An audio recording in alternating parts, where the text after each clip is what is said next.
Beliau menciptakan adat adalah sebagai tali pengikat anak keturunan dari Bali. Apa?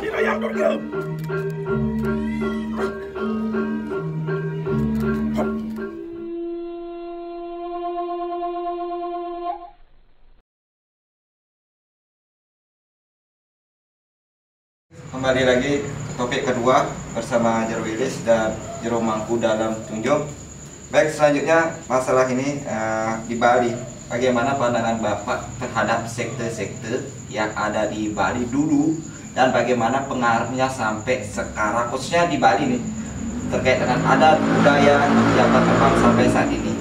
Nah, dan bagaimana terbentuknya suatu kerajaan berdasarkan oleh sekte-sekte itu, Pak. Baik, saya selanjutnya akan langsung saja ke Pak Jero Willis. Nah, Pak Jero, bagaimana pandangan itu sekte-sekte yang dulu? Nah. Om Swastiastu, Namo Buddhaya. Sebelum menuju ke titik atau substansi yang ditanyakan, alangkah baiknya kita tahu dulu bagaimana akar dari peradaban di Bali.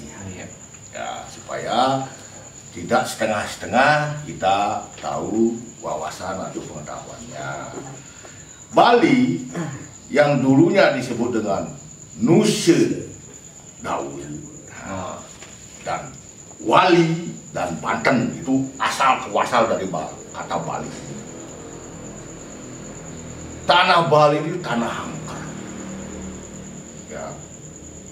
Sebelum leluhur kita di Bali mengenal apa itu sekte-sekte yang datang. Bukti-bukti nyata kita lihat bahwa leluhur kita sudah memiliki suatu pemahaman peradaban yang luar biasa. Sehingga di mana-mana, bahkan petilasan pura tua pasti ada batu besar dan pohon besar. Itulah yang disebut dengan punden berudak-udak atau punden bebatuan. Pasti ada itu ligayu purba. Nah, singkat cerita, datanglah orang-orang luar masuk ke Bali. Ada yang dari sudah disebut dengan Wasakerta. Silakan cari di Google apa itu Wasakerta dan bahasa Warman dari Sumatera. So, berinteraksi dengan membawa budaya dan paham. Disinilah berinteraksi bercampur. Yang dulunya leluhur kita tinggal di gua-gua, sekarang pada saat itu sudah mulai berani memperlihatkan diri ke luar. Sehingga membuatlah komunitas-komunitas desa kecil. Nah, singkat cerita, mulailah ada sekte-sekte, ada sekte Bhairawa atau Birawa juga, ada sekte Brahmanisme, ada sekte Pasupata, ada sekte Waisnava, ada sekte Ganapatya, ada sekte Bodha, ada sekte Sora, ada sekte Resi, dan ada sekte sekarang ya. Datanglah Maharesi Markandeya karena di Bali ini belum stabil. Beliau melihat sinar panjang terkait dari Gunung Merapi. Beliau ingin mengetahui sinar itu. Diiringi oleh sisirnya 800 sisir dari desa Age. Sekarang masih ada di Gunung Raung. Tetapi dalam perjalanan dulu, Pulau Bali dan Jawa masih satu. Ada kaitannya itu di Pulau Menjangannya itu. Ya, sebenarnya sekali lupa Pulau Menjangan masih ada. kaitannya. Jadi, dari sana beliau masuk ke hutan, ya mungkin sekarang disebut dengan Pegametan, ya zaman dulu sekarang Penjarakan. Dulu Pegametan namanya itu, masuk hutan, mendirikan petilasan-petilasan, ya sampailah di Gunung Dolaki. Nah, tetapi tanpa diketahui sisinya hilang satu persatu, sehingga tersisanya 200. Itulah kegaiban Bali pada waktu itu.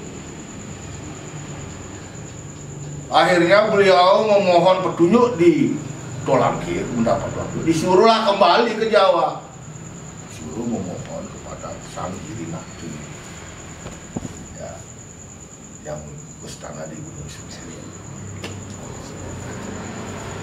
Mendapatkan petunjuk bahwa harus kembali ke Bali dengan menanam pajedatu dan membawa bibit-bibit tanaman, segala bibit tanaman itu, dengan melakukan pecaruan seperti dahulu. Nah, akhirnya kembali, singkat cerita, mulailah centram Bali, membukalah lahan. Pengiringnya dibagi-bagi, ada yang ditaruh, ada yang disongan ditemani batur, ada yang ke Debu Tanjung. Kembang nih, ini yang disebut dengan Bali. Ya. Nah, setelah semuanya tercapai dengan selamat, beliau mendirikanlah Subak. Sehingga Subak ini adalah warisan dari Maharishi Markandeya dan Pura Basukian. Sampai sana dulu, kita kembali ke situ-situ ini. Berdirilah kerajaan Singamandawa. Kerajaan pertama di Bali disebut dengan dinasti Singamandawa. Ya, jadi percampuran antara Wangsa Warman dan Wangsa Kerta dengan leluhur kita paling muda sudah berani mendirikan dinasti Singamandawa. Kalau tidak salah jawaban itu.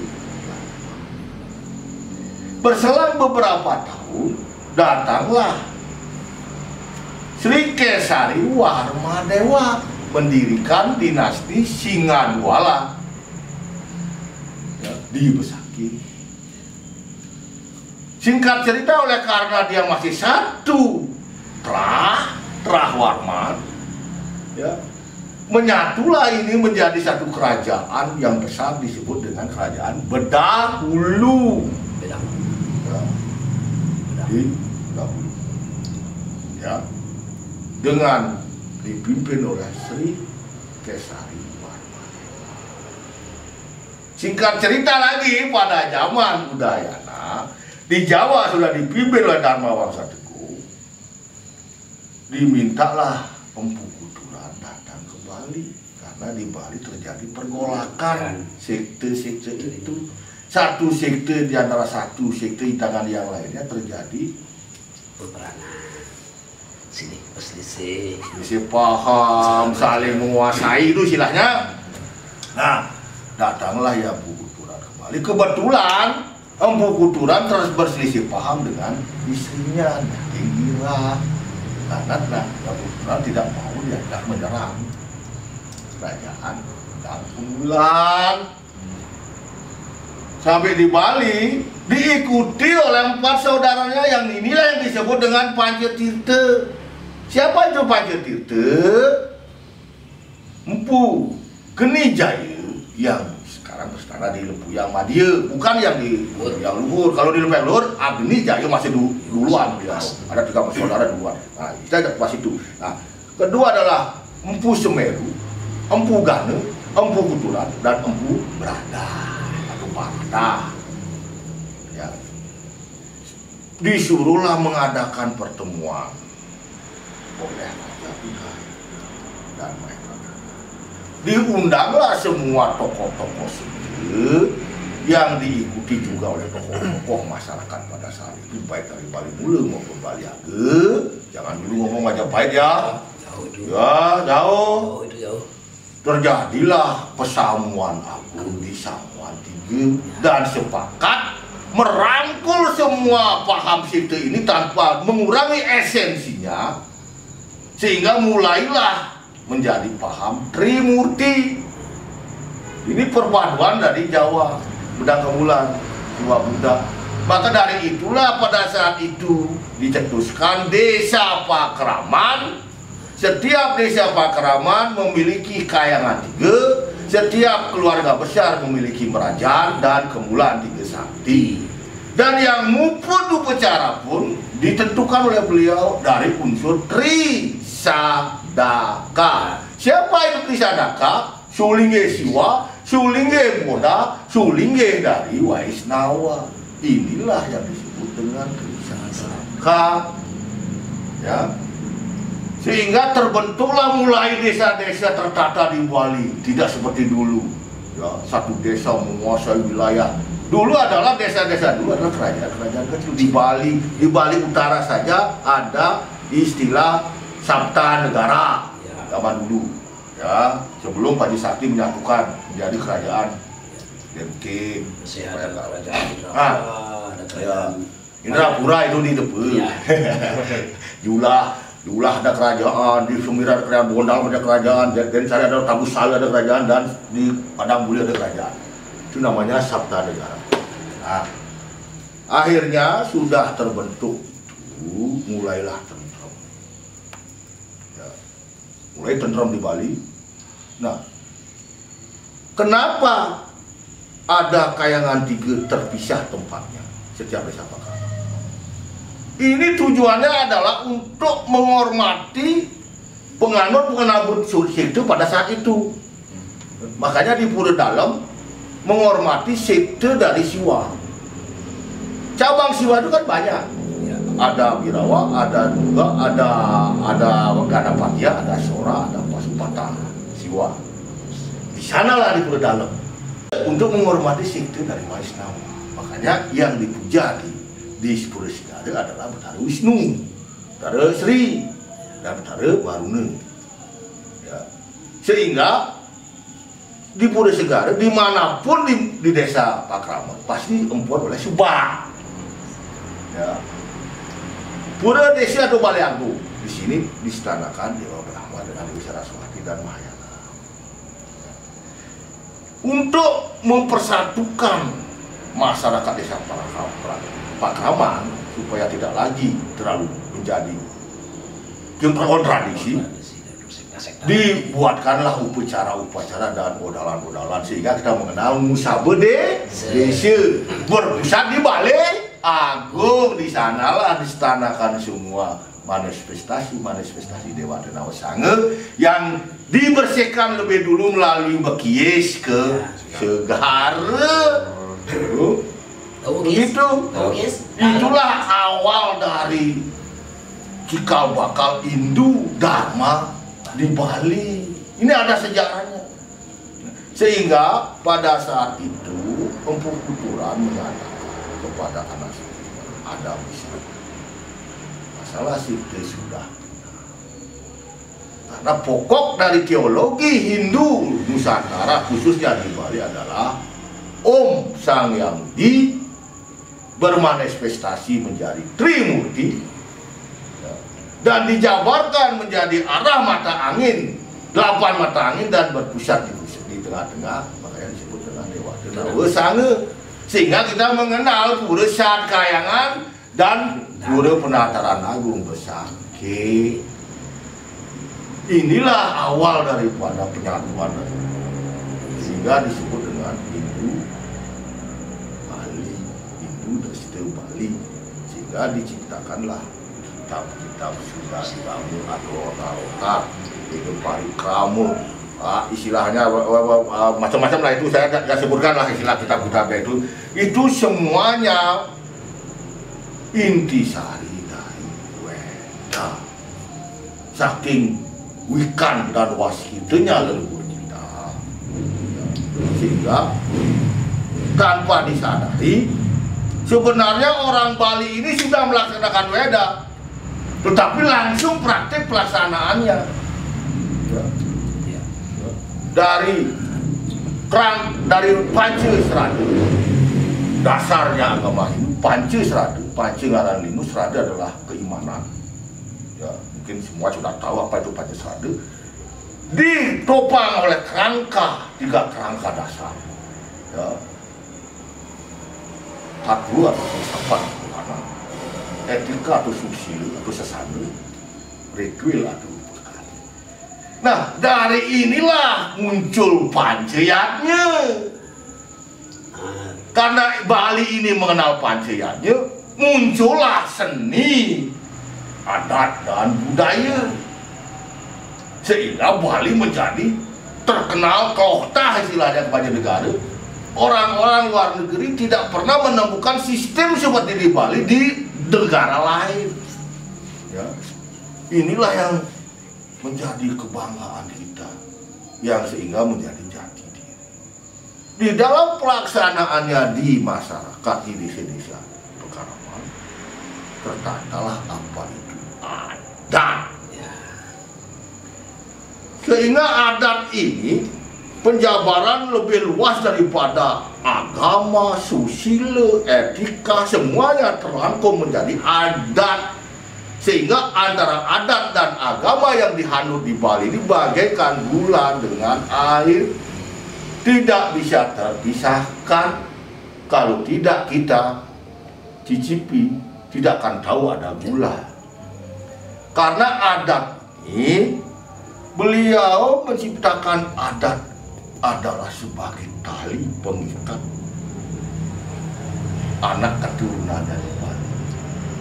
Apa itu adat? Ini bukan sekedar kata-kata. Ini ada nilai-nilai filosofis yang luar biasa, yang berakar. Agama. Apa agama kita sebagai orang Bali? Ini sudah termasuk agama teman-teman. Dalamnya kata susila, agama.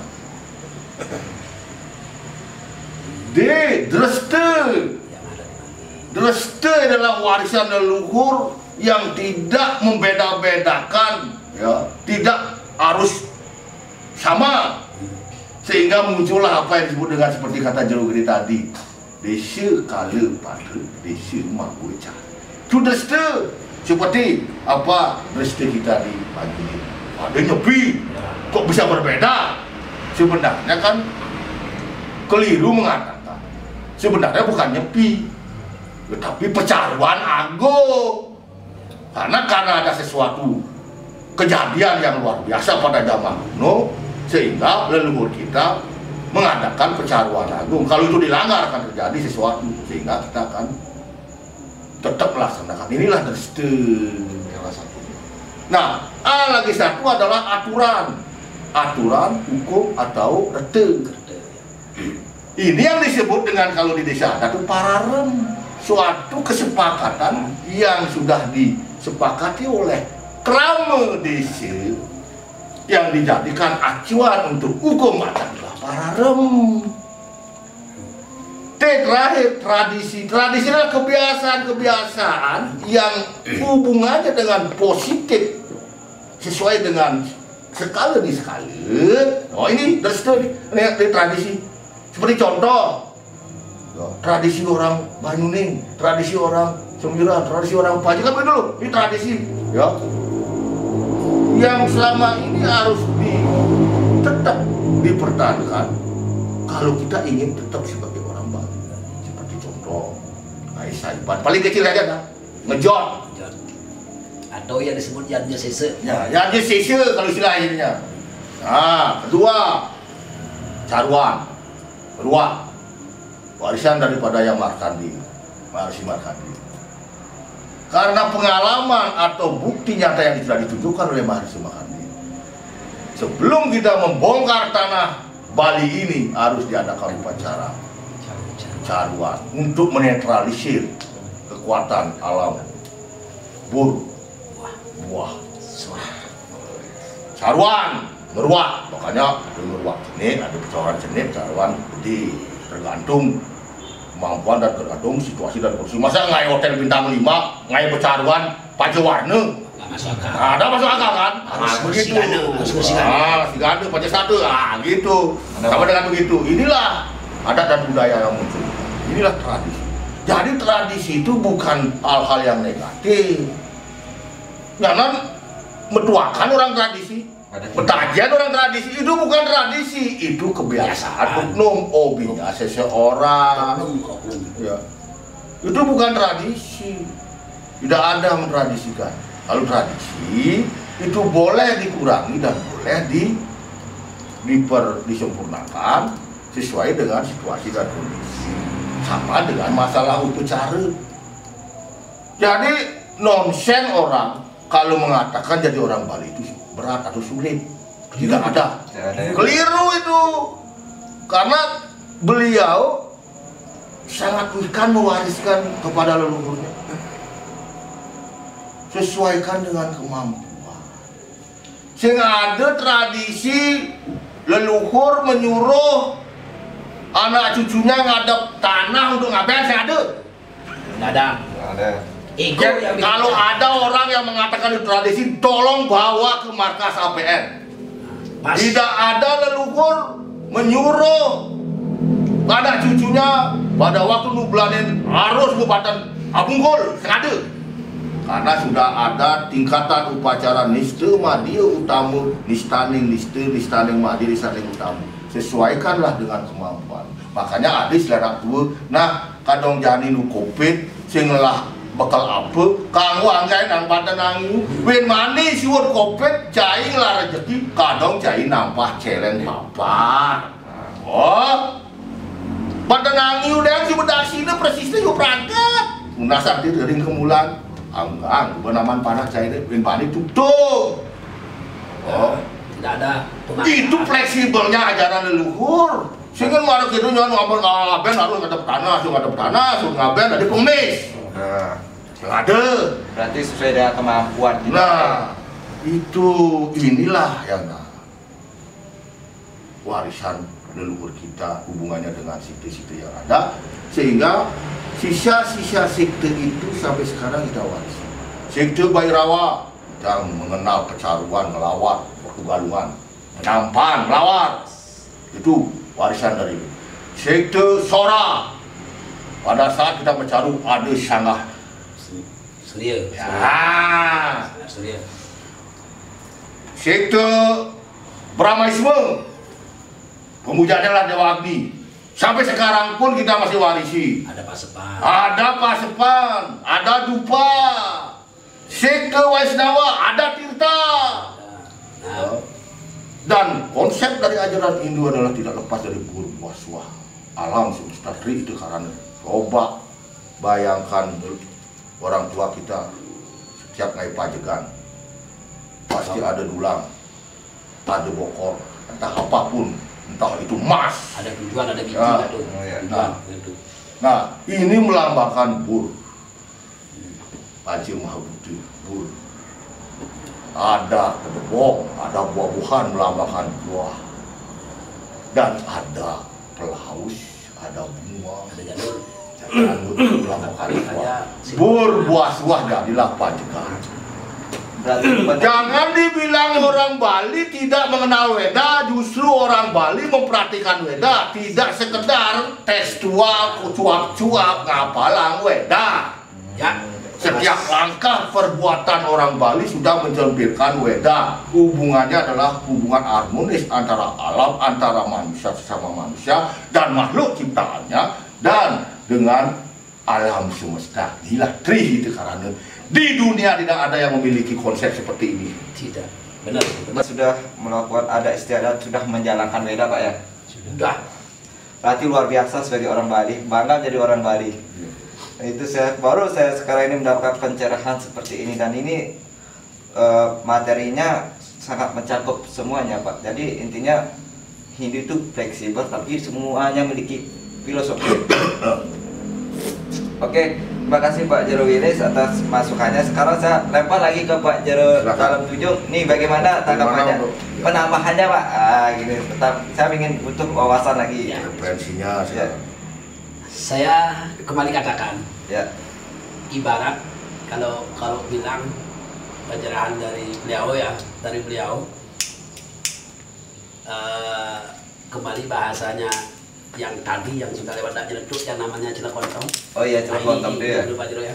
Kalau Cilekontong, setiap orang bikin bantul yang namanya pejadi pasti ada tandingan itu. Iya. Yang menyimpulkan gunung, menyenangkan bumi dan tanah. Artinya disebut apa? TJ Bayu Lana Asal di sana ada. Oh iya. Semua isinya ada. Nah, itu simbol daripada Cilekontong yang saya jelaskan tadi biar arek-arek ngerti kenapa ada tandingan bunter misi menek di yang selalu diletakkan di Dakina ya, kecil itu. Nah, itu yang dimaksud lingkap. Oh, Simbol Linggayoni. Nah, itu yang saya tambahkan sedikit. Nah, jadi kalau sudah berbicara tentang Weda ini, tentang Weda ya. Kalau kita ngomongin Weda, kayaknya terlalu panjang juga harus membuka lontar segala macam ya. Iya, atur Weda. Jadi yang disebut Weda pertama dasar daripada Buana itu dari ketiga ini ya. Ketiga ini yang cakup sekalian. Nah, kembali ke spiritual sedikit Pak Jero ya, ampun. Ini melambangkan yang disebut dalam bebesan lelingsir kita, leluhur kita adalah yang disebut segara tanpa tepi.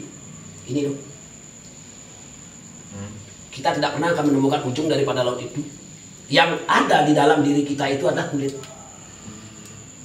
Apakah kalian bisa menemukan ujung kulit itu di mana? Tidak kan? Tidak ada kan?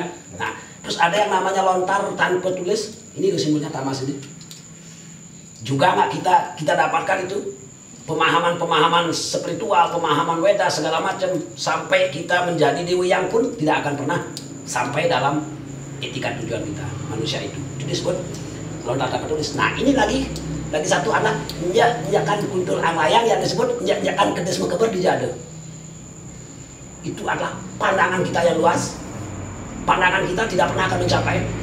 Kayaknya daunnya asalnya ke itu coba menjalan ke daun itu nu kau he.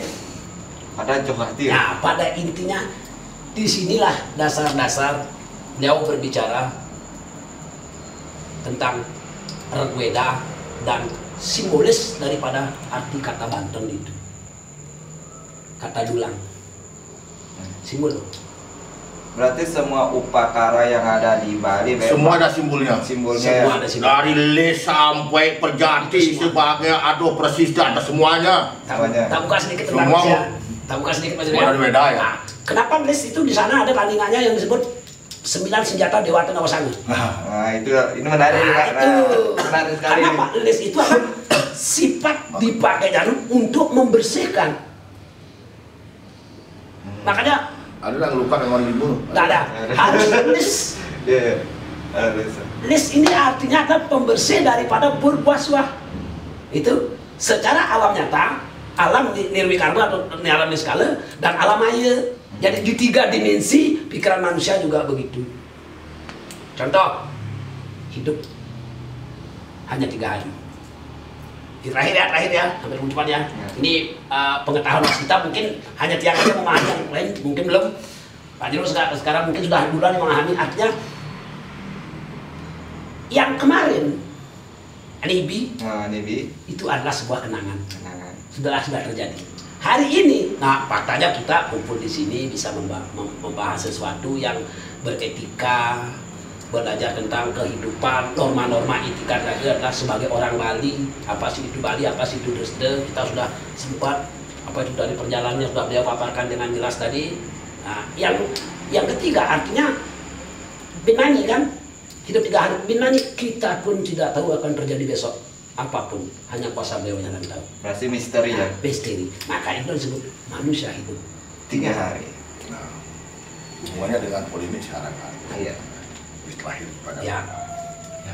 Lanjut lagi Pak, gini ya, ini yang hangat-hangatnya di Facebook nih semuanya nih turut komentar gini. Kita bicara tentang polemik ya, kita minta tanggapan dalam komentarnya. Ini kan masalah Bapak sebagai pendiri APN kan, sebagai Bapak sebagai spiritual, pandangan Bapak terhadap aliran dari luar Nusantara ya, khususnya di Bali ya. Kita sebagai agama Hindu kan ada aliran, nah dari luar tuh yang pingin Merubah Dresde. Nah, itu gimana tanggapannya Pak? ya, saya sudah sering memposting di FB dan menanggapi apapun hal-hal yang mendiskreditkan Restu Bali, Iya.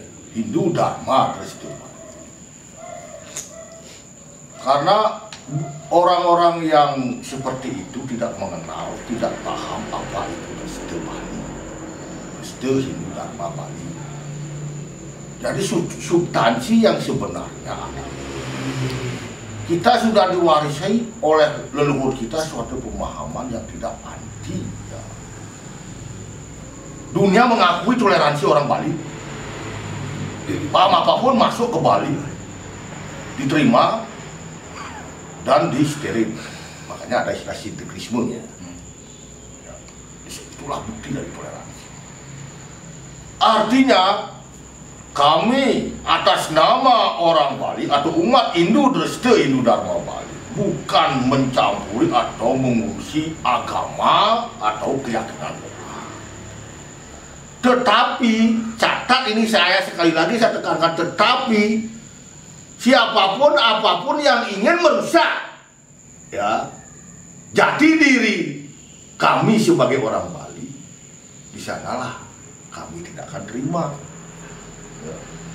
Artinya walaupun itu aliran A atau agama A atau agama B atau keyakinan A atau keyakinan B, kalau dia mengkhususkan statusnya sendiri bahwa saya adalah agama A atau keyakinan A tanpa merecoki ya, apa yang sudah dimiliki atau diwarisi oleh leluhur kami, tidak mungkin akan terjadi Polemik ini. polemik ini.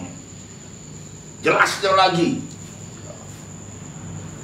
karena organisasi, langsung saja saya katakan, yang namanya Hakka Sampradaya yang baru-baru ada sekarang ini, fakta menyatakan adat Restu Bali dihina, difitnah, dinista.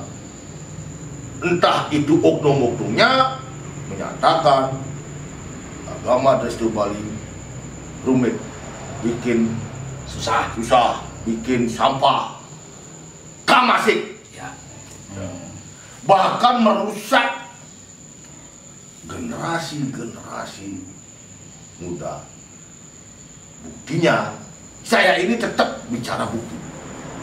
Pelajaran agama di sekolah-sekolah diracuni, disusupi. Ya. Di tempat-tempat suci orang Hindu Restu Bali Disusupi. merasakan upacara-upacara budaya Hakka itu ya. sampradayanya. Kenapa kalau memang dia itu memiliki status resmi, silakan Bikin tempat sendiri. tempatnya sendiri dengan orang-orangnya sendiri. Sendiri. Jangan mengkonversi umat istiadat yang yang sudah sudah ada. ada. Bahkan seni budaya pun sudah dikonversi juga. Seperti contoh, Tari Ramayana dirubah pakemnya, tari-tarian dirubah pakemnya, bahkan upacara pun dirubah. Ya. Kami tidak bisa lepas daripada warisan leluhur yang disebut dengan mecaru berubah. Makanya setiap Banten di Bali pasti ada lebeng mata. Karena hubungan kita ini adalah pacian. Artinya organisasi apapun yang mereka katakan kalau tidak sesuai dengan dasar dari agama Hindu Nusantara yang disebut dengan pacian dan teologi filsafat Tuhanan dan pelaksanaan Panca Sradina, otomatis akan terjadi polemik yang akan berkepanjangan. Lebih baik kalau memang diri organisasi tersebut memiliki tujuan yang murni dan damai, tunjukkanlah identitas sendiri, entah dia itu agama, entah dia itu sekte. Jadi begitu. Jadi bukan kami ini tidak setuju dengan keyakinannya mereka. Intinya adalah jangan menjadi parasit di dalam agama yang sudah ada.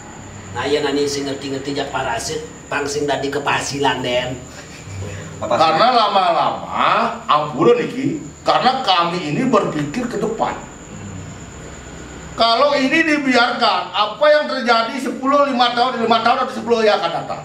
Generasi Hindu Dharma Dresde Bali atau Dresde Nusantara tidak akan mengenal lagi warisan leluhurnya.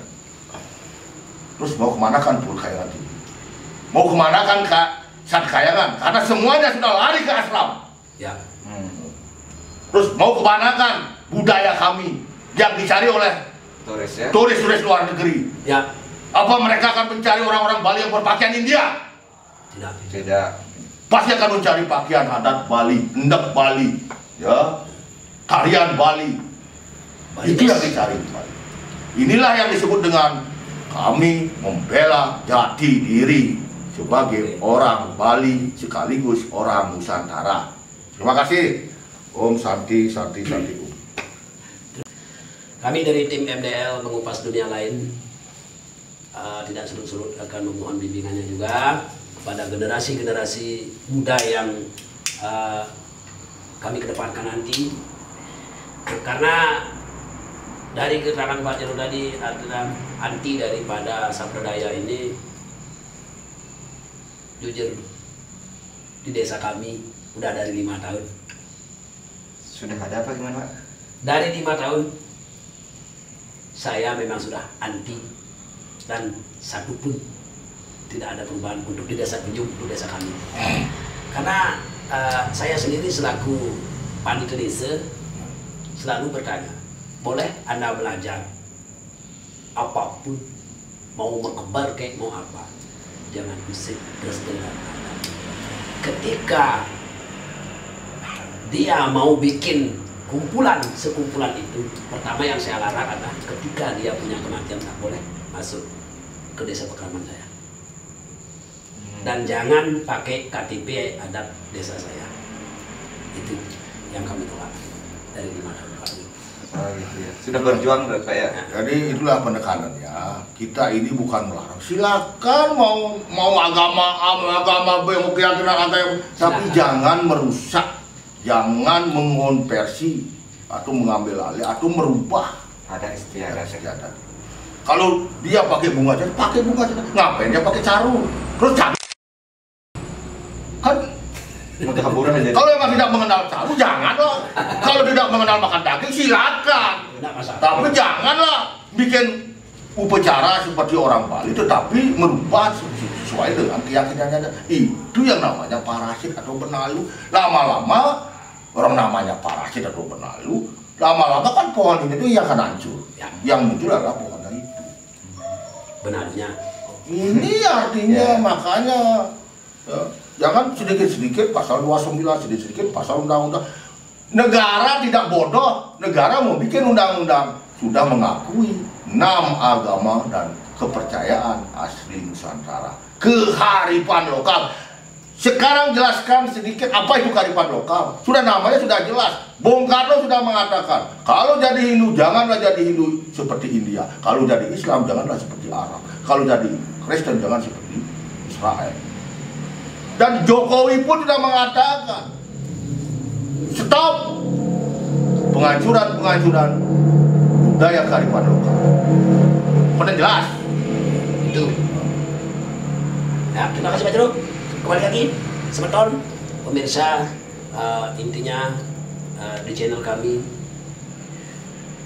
mengupas dunia lain, termasuk juga ini adalah mengupas kebenaran-kebenaran adat istiadat, ageman tragedi Bali. Dari tim kami mengucapkan banyak terima kasih dan Pak Jero sudah sedia memberikan tempat dan waktunya. Kami dari tim menyita waktu. Ketika dari tim kami ada yang melakukan pertanyaan lebih atau kurang, mohon dimaafkan karena kami merasa adalah manusia biasa dan kurang daripada pengetahuan intelektual. Ini maka dari itu pertemuan hari ini saya ucapkan selamat atas APN, benar ya, APN, Abukti Palapa Nusantara. Yang saya rasa ada sempakat yang ada di sini. Jadi seperti itulah gambaran yang saya berikan kepada semeton. Ngiring ngawit mangkin tekeang ajegang intiran keluarga dulu. Jangan ngomongin desa, intiran keluarga. Jangan sampai salah satu anak saudara kita keluar dari lingkup dreste adat yang ada dalam diri kita sendiri. Oke, semua kami tutup dengan para masanti. Om Santi Santi Santi.